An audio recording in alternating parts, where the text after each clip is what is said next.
Jordan Bardella donné gagnant aux élections présidentielles, quel que soit son adversaire. J'ai quelques doutes. Aujourd'hui, non seulement vous faites le tri entre les Français et les étrangers, ça on avait compris depuis longtemps. Ça s'appelle la nationalité Maintenant, française. Vous faites même le tri entre les Français. Mais arrêtez votre cinéma, monsieur. Aujourd'hui Vous êtes même, pas crédible, en fait. vous êtes en train de fabriquer donc des Français de seconde zone, mais avec la suppression du droit du qu'est-ce sol, que vous racontez vous revenez en arrière sur des siècles d'histoire de France.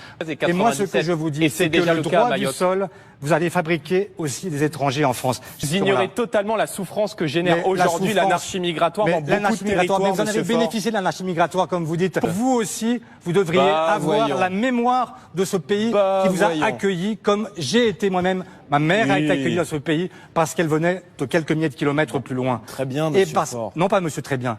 Ce que je dis là, c'est ce que pensent des millions de Françaises et de Français. Mais sur l'immigration, il y a une majorité de gens qui considèrent qu'il y a un problème en France aujourd'hui. Des êtres humains qui ont fait le choix de la France. Et avec monsieur Mélenchon, Premier ministre, on va ouvrir les vannes Et voilà, de l'immigration. est-ce que vous avez autre chose à dire que de chercher à chaque fois à mettre Jean-Luc Mélenchon au milieu de la pièce? C'est votre candidat, vous pardon. ne pouvez pas, ce n'est pas notre candidat. Il sera Premier ministre. Vous avez 2 minutes d'avance, Jordan Bardella. On va laisser répondre Gabriel Attal. Plutôt que de le crédit du projet, parce que vous n'avez rien à dire sur ces questions-là.